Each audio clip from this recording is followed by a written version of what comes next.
Diana, do you remember those crazy times post-COVID real estate market? Oh my God, there was like 10, 15, 20 offers on the same property. So you reached out to me and I was really surprised because everybody thinks I'm super busy with my projects. So what moved you to make that decision to reach out to me to help you to buy the property? Well, the story was like that. Basically, I was not having a long time to find the property. So I had like a few months, and it's been like a month second where the other agents was basically not serious about the showing. So I would schedule the showing and they would show me that place 2 days later, and by that time that place was gone. So after losing like 3 or 4 properties like that just because we didn't even have the chance to give an offer.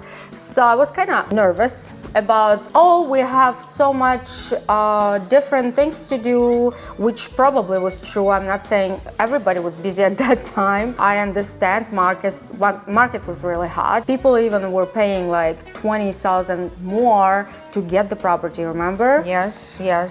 So when I reached to ask you if you can show me the property, you showed me the property that same day. I was shocked. I was like, and it just came on the market. Yeah. So I was the first one. I think that was like my pattern. When I'm committed, I am committed to be the first to be available for my client. And I am very proud of that.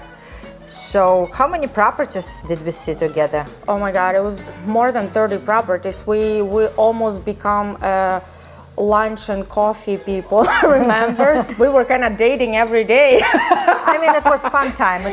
Yeah, we got used to each other. That at the end of it, I was like, oh, Natasha, I'm gonna miss you tomorrow after we closed up on property. But I want to add to it, it was super nice that you could get up so early, and at the first property we look at and we give an offer, remember? We were the first one who gave an offer, even though they didn't accept our offer, but our offer was the first one. But our offer was the first. I was very happy about that. But then we start looking, I was losing the interest. You kind of encouraged me, let's keep looking. I found more properties. Or there would be the opposite, the property that I know it's not your ideal property. You're like, oh, should we offer on this? I'm like, no, wait, your ideal home is coming.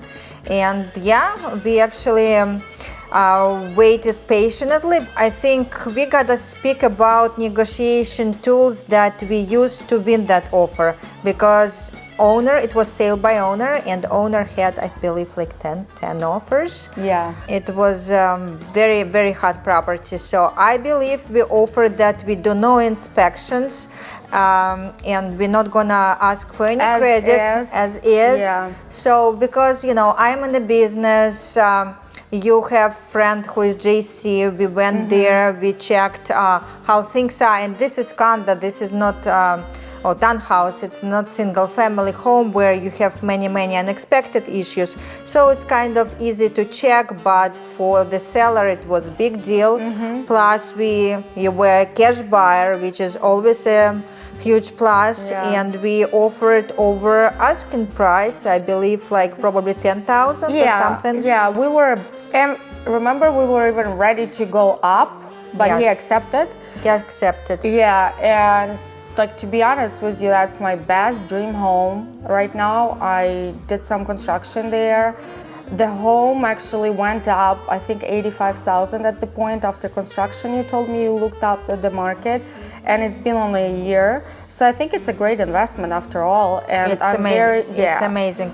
I'm very grateful, like sincerely very grateful for your help.